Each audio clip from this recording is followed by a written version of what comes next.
Billionaire came home and found his pregnant wife doing this. The daughter softly said, "Don't talk, don't talk." Those were the first words Chief Zuberi Adwale heard when he stepped back into his mansion unannounced. Not hello, not daddy, just don't talk. For 3 seconds his brain refused to process what was happening. The billionaire stood frozen at the entrance of his own living room, one hand still gripping the door handle, the other holding his leather travel bag. He had just returned from a rushed business trip in Nairobi, arriving a full 2 days earlier than planned. No calls, no announcements. He wanted to surprise his pregnant wife. Instead, it felt like the house had decided to warn him. His daughter, 8-year-old Amani, stood beside him in the shadows. Her small fingers were wrapped tightly around his wrist. She was shaking. Her eyes, wide, glossy, terrified, looked up at him again. "Daddy," she whispered, barely moving her lips, "please don't talk." The words sliced through him. Chief Zuberi Adwale was not a man easily shaken. One of the wealthiest investors in West Africa, his name commanded boardrooms in Lagos, Accra, and Johannesburg.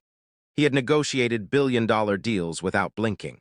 He had faced hostile takeovers, political threats, even kidnappings, but nothing had prepared him for the fear in his child's eyes. The living room lights were on, too bright, too clean. The marble floor reflected the chandelier perfectly, like the house was pretending everything was normal. The large television was off. No music, no laughter, yet the air felt heavy, wrong. Then he heard her voice. Not the gentle voice his wife used when she rested her hands on her pregnant belly. Not the excited voice she used when talking about baby names. This voice was calm, measured. "Dangerous. I told you," Amara Adwale said slowly from inside the room. "He won't suspect anything." Zuberi's chest tightened. That was his wife, 7 months pregnant, the woman he trusted with his legacy. The woman carrying his unborn child. A man replied, his tone relaxed, almost amused. "And if he comes home early?" the man asked. There was a pause, a long one. Then Amara spoke again, her voice softer now, almost thoughtful. "Then," she said, "we make sure he doesn't leave again." Zuberi felt the blood drain from his face. Imani's grip tightened painfully around his wrist, like she was afraid he might step forward and expose himself. She shook her head slightly, begging him without words. Zuberi leaned just enough to peek into the living room. What he saw made his stomach twist. Amara stood near the center table, dressed in a loose silk gown that flowed gently over her pregnant belly. One hand rested protectively on it, as if she were the picture of motherhood. Her face was calm, controlled. Across from her sat 2 unfamiliar men. One leaned back on the sofa, his face half hidden in shadow. The other stood near the bar, casually pouring a drink like he owned the place. On the glass table were objects that did not belong in his home: a small amber bottle, a syringe, a thick envelope filled with cash. Zuberi's mouth opened instinctively. Imani moved faster. Her small hand flew up and covered his mouth, not hard but firm, her eyes filled with tears. "Daddy, not now," she whispered. His heart pounded so loudly he was sure they could hear it. Inside the room, Amara continued speaking. "The doctor is loyal," she said. "I replaced the old one months ago." The man on the sofa chuckled. "That's good. Because if this man survives, we all lose." Amara didn't hesitate. "He won't survive." Zuberi's legs felt weak. He wanted to rush in, to scream, to demand answers. But his daughter was shaking in front of him, terrified, and somehow she knew more than he did. Imani leaned closer, her lips brushing his ear. "Daddy," she whispered, her voice cracking, "they did this before." Zuberi's eyes widened. "Before," he mouthed silently, her eyes dropped. "Before someone disappeared." The words hit harder than any blow. Inside the living room, Amara's voice lowered. "Tonight," she said calmly, "we finish everything." Zuberi felt the world tilt. This wasn't imagination, this wasn't stress. This was a plan unfolding inside his own house. Carefully, silently, Imani tugged at his hand, pulling him backward one slow step at a time. Zuberi followed, his mind racing. His daughter led him down the side corridor, away from the living room, toward the old storage hallway. She stopped near the small guest bathroom. "We can't stay there," she whispered. "They'll hear." Zuberi swallowed hard. "How long have you known?" he asked softly. Imani hesitated. "Since Mommy stopped letting me hug her at night," she said. "Since strange men started coming when you traveled." Zuberi closed his eyes. Danger hadn't broken into his home. It had been sleeping beside him. And as his phone vibrated silently in his pocket, his wife's name flashing on the screen, Zuberi realized something chilling. She already knew he was home. As footsteps suddenly echoed down the hallway toward them, and his phone kept vibrating in the dark, Chief Zuberi Adwale understood one terrifying truth. If he answered that call, his daughter might be the next one who disappeared. His return, and why the pregnancy itself may be part of the plan. Chief Zuberi Adwale stood in the narrow hallway, the glow of his vibrating phone lighting up his tense face. Amara calling. The name felt heavier than ever. Imani clutched his hand tighter. Her small chest rose and fell too fast for a child her age. "Daddy," she whispered urgently, "don't answer." Zuberi slid the phone into his pocket without touching the screen. The vibration stopped, but the danger didn't. Footsteps echoed again, slow, deliberate. Someone was moving down the hallway. Zuberi's instincts screamed at him to protect his daughter. He scanned the corridor quickly, his sharp businessman's mind switching into survival mode. To their left was the storage room, small, dusty, forgotten. To their right, the guest bathroom. No time to think. He gently pushed Imani toward the storage door. "Inside," he whispered, "quiet as air." The room smelled of detergent and old cardboard. Cleaning supplies lined the walls. Zuberi pulled the door almost shut, leaving just enough space to see through the crack. He placed one hand over Imani's mouth, not to silence her fear, but to steady her breathing. They waited. A shadow stopped just outside. Zuberi's heart pounded so hard it hurt. Then a male voice spoke. "Amara said she heard something," the man said casually. "Probably the cat." Another voice laughed. "This house is too quiet. Makes people imagine things." The shadows moved on. Imani sagged slightly against her father. Zuberi exhaled for the first time in what felt like minutes. "Daddy," she whispered, "Mommy changed the cameras." His head snapped toward her. "What?" "She said it was for privacy," Imani continued softly. "But now only she sees everything." Zuberi clenched his jaw, of course. He had installed the security system himself years ago, but he hadn't checked it since Amara insisted on handling the house matters. "How long?" he asked. Imani looked down. "Since she got pregnant." The words hit him like a punch. His unborn child. Zuberi's mind raced. The syringe, the doctor, the money, and now this, his wife's pregnancy tied directly to whatever nightmare was unfolding. "Listen to me carefully," he whispered. "Has Mommy been taking medicine?" Imani nodded quickly. "She says it's vitamins." "But they don't look like vitamins." Zuberi felt a chill crawl up his spine. From the living room, Amara's voice floated down the hall, warm, sweet, false. "Zuberi," she called lightly, "I know you're home." Imani stiffened. Zuberi closed his eyes briefly. She knew, somehow she knew. "Come out," Amara continued. "You don't have to hide from your own wife." Her tone was gentle, but beneath it was command. Zuberi leaned down to Imani's level, his voice steady despite the storm inside him. "No matter what happens," he whispered, "you stay behind me, do you understand?" She nodded, tears slipping silently down her cheeks. He opened the storage door. The hallway lights were brighter now. Amara stood at the far end, one hand resting on her pregnant belly, the other holding a soft smile.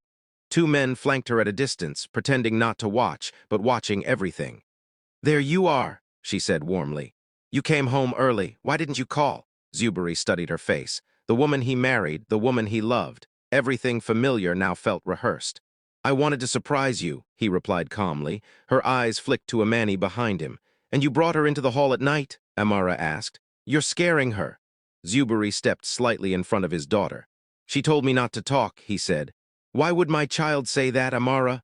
For the briefest moment, just a fraction of a second, Amara's smile faltered. Then it returned, brighter. "Children imagine things," she said lightly. "Pregnancy makes me emotional. The house feels strange lately."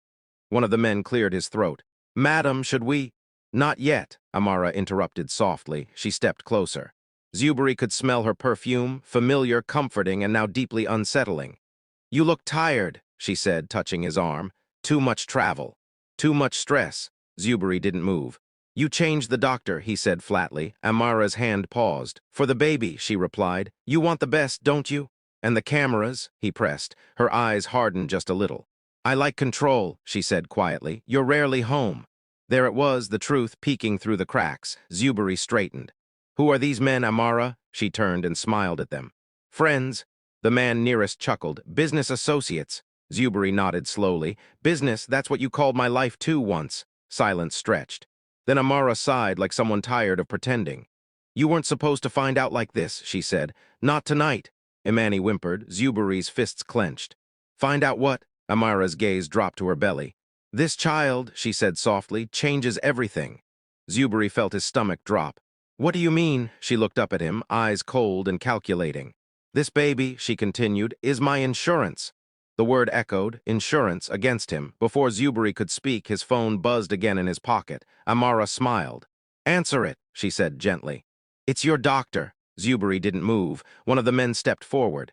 Sir, he said quietly, let's not make this difficult. Zuberi suddenly understood something terrifying. This wasn't just a plan, it was already in motion.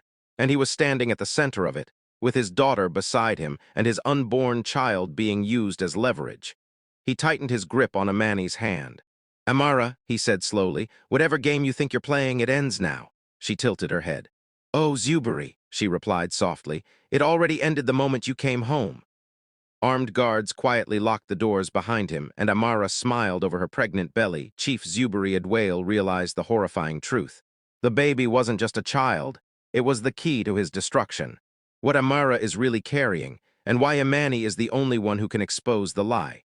Chief Zuberi Adwail felt the doors close behind him, not with a bang, but with a soft, final click that sounded louder than any alarm. Locked. The living room that once symbolized success and safety now felt like a stage built for his downfall.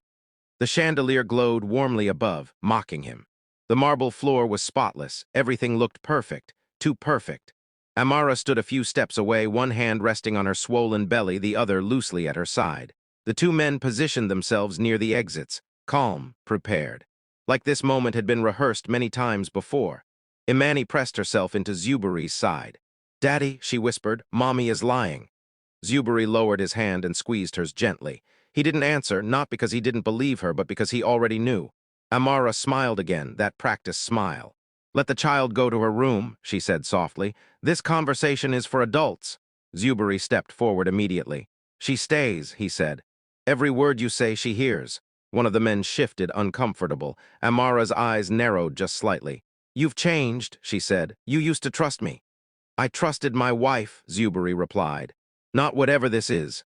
For the first time, irritation flashed across Amara's face. You think this is easy, she snapped. Do you think power comes without cost? Zuberi laughed bitterly. Power. Or greed, her jaw tightened. This baby, she said, pressing her palm to her belly again, is my future. Zuberi's voice dropped. Is it even mine? The room froze. Imani gasped. One of the men swore under his breath. Amara stared at Zuberi, her eyes unreadable. Then she laughed, softly at first, then louder. You always were too smart for your own good, she said. Zuberi felt something inside him break. How long? He asked quietly. Amara's laughter faded. Does it matter? Yes, he said. It matters to me, she exhaled slowly. The pregnancy is real, she said, but the timing, the story. Carefully arranged. Imani shook her head. I knew it, she whispered. She never lets me hear the heartbeat. Zuberi's chest tightened painfully. Amara glanced at her daughter with annoyance. Children observe too much. Zuberi took a step closer. You used your pregnancy as a shield, as leverage. As protection, Amara corrected. People don't question a pregnant woman, especially not a powerful man's wife. The words felt rehearsed, cold, strategic. And the doctor? Zuberi asked. Amara gestured toward the hallway. Loyal, paid.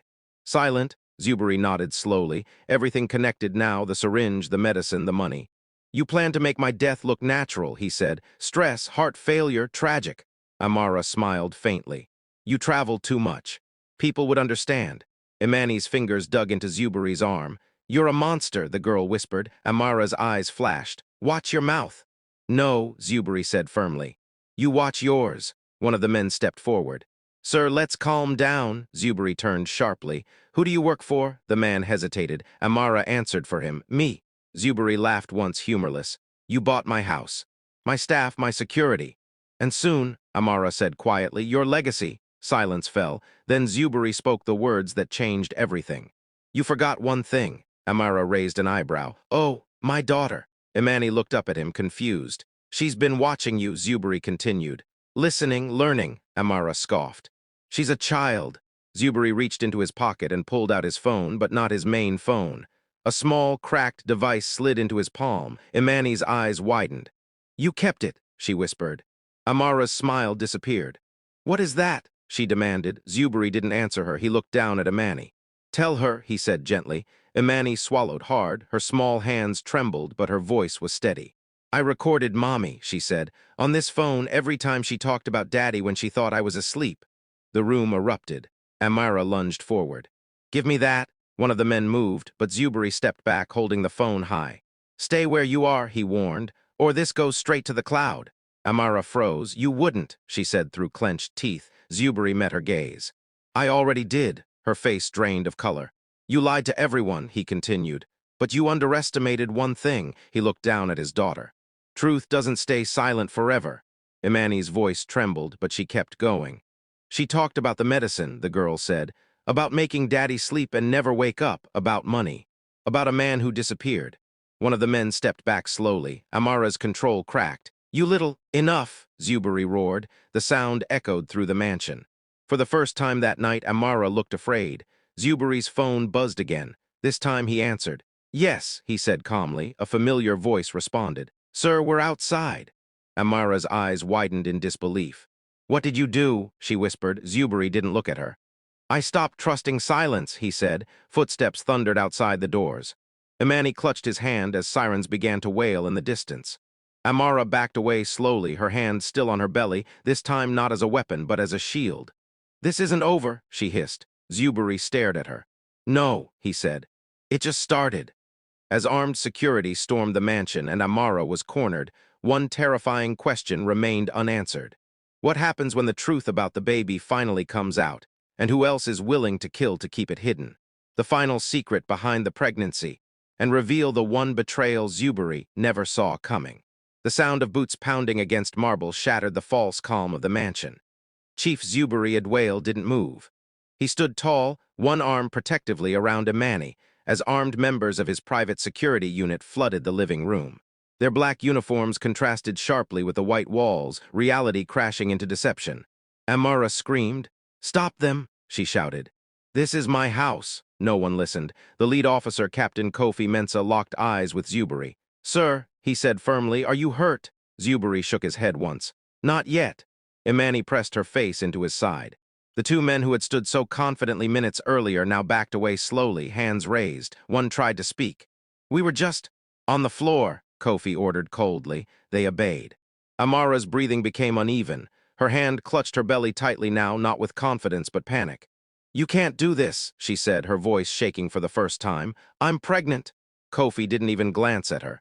Zuberi did. You've used that word like a weapon all night, he said quietly.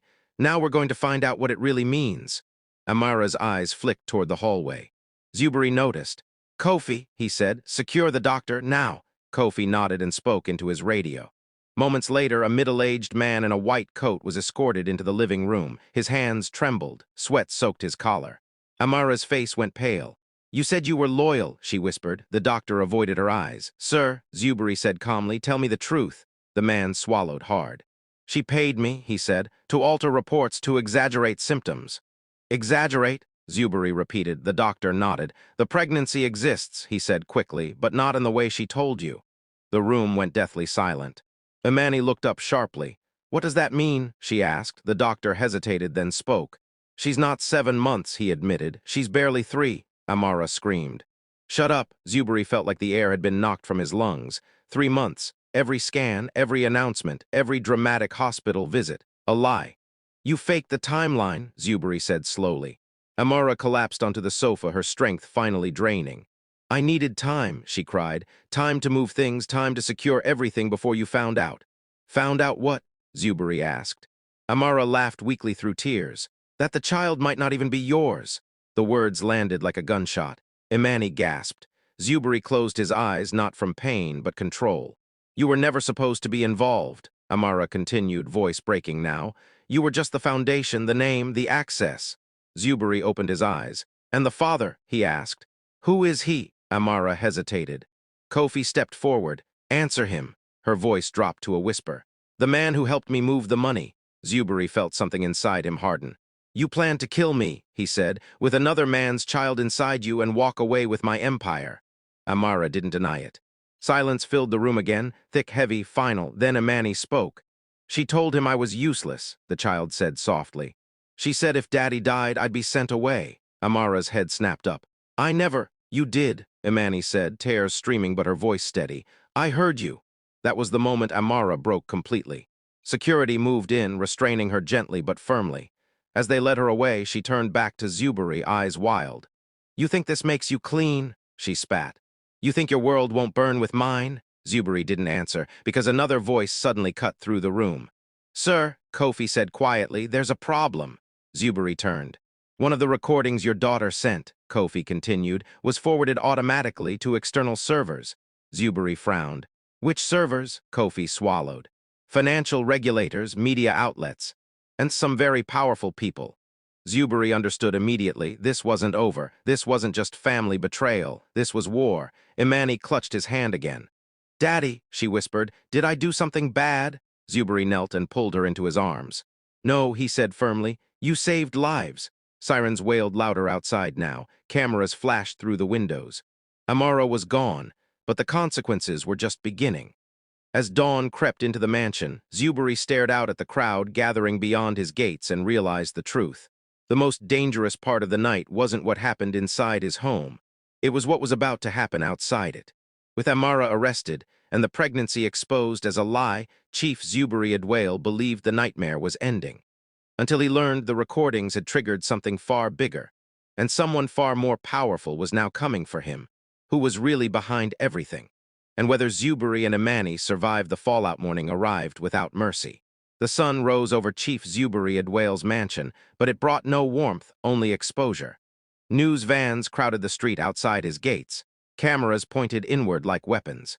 Reporters shouted questions into the air, their voices blending into a single hungry noise. Inside the house, silence ruled. Zuberi stood by the tall window, one hand resting on the glass, the other holding Imani's small fingers. She leaned against him, exhausted, her brave little body finally feeling the weight of the night. Behind them, Captain Kofi Mensah cleared his throat. "Sir," he said carefully, "the recordings your daughter uploaded, they didn't just go to the police." Zuberi didn't turn. "I know," he replied quietly. Kofi continued. "One file was automatically shared to a financial transparency watchdog, another went to an international media group, and one," he hesitated, "one went to a private network used by political financiers." That one sentence explained everything. Amara had never been working alone. Zuberi finally turned around. His face was calm, but his eyes were sharp, older than they had been the night before.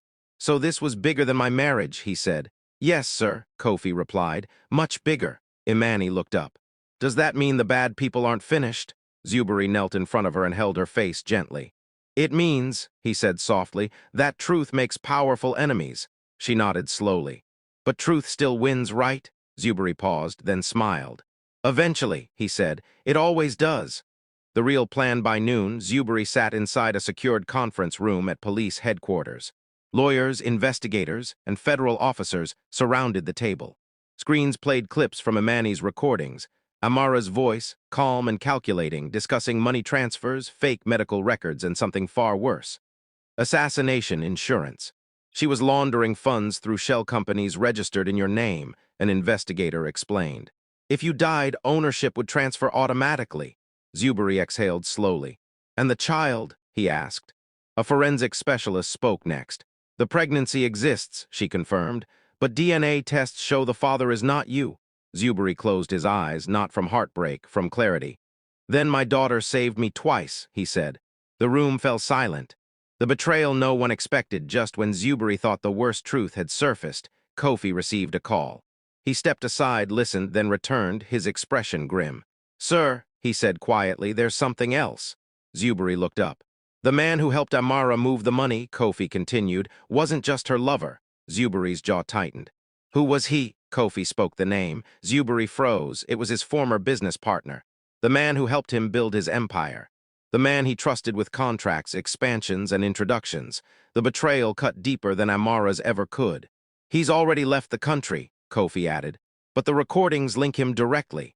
Zuberi leaned back in his chair, stunned. So this was the real story. Amara wasn't the beginning, she was the tool. That evening, as the world debated headlines and analysts argued on television, Zuberi sat alone with Imani in a quiet hospital room. She was being checked. Nothing serious, just exhaustion. "You were very brave," Zuberi told her. She shook her head. "I was scared." "Bravery isn't being unafraid," he said. "It's doing the right thing anyway." She thought for a moment. Will Mommy go to jail? She asked. Zuberi chose his words carefully. She will face justice, he said, and you will be safe. Imani nodded, then surprised him. Daddy, she said softly, can a house lie? He blinked. What do you mean? Our house looked happy, she said, but it wasn't. Zuberi swallowed. No, he admitted. Houses don't lie, people do. She leaned into him. Then let's live somewhere honest. His eyes burned. We will, he promised. Weeks later, Amara Adwale was formally charged with conspiracy, financial crimes, falsifying medical records, and attempted murder. Her accomplices followed, some arrested, others exposed and disgraced. Zuberi stood before the press once, only once. I was nearly killed, he said calmly, not by strangers, but by silence. By trust without accountability. He looked straight into the cameras. And I'm alive because a child refused to stay quiet. The room erupted. Months later, the mansion was empty. Zuberi and Imani lived somewhere smaller now, quieter. Safer, no marble floors, no chandeliers, just laughter. One evening, as Zuberi tucked Imani into bed, she smiled sleepily. Daddy, yes. If I ever hear something bad again, she said, I won't be quiet. Zuberi kissed her forehead. Neither will I. As he turned off the light, Zuberi understood a truth more valuable than wealth. Power can buy silence. Money can hide crimes, but one honest voice, spoken at the right moment, can destroy an empire built on lies. The billionaire survived. The truth came out. But somewhere out there, another quiet house was listening, and another child was deciding whether to speak.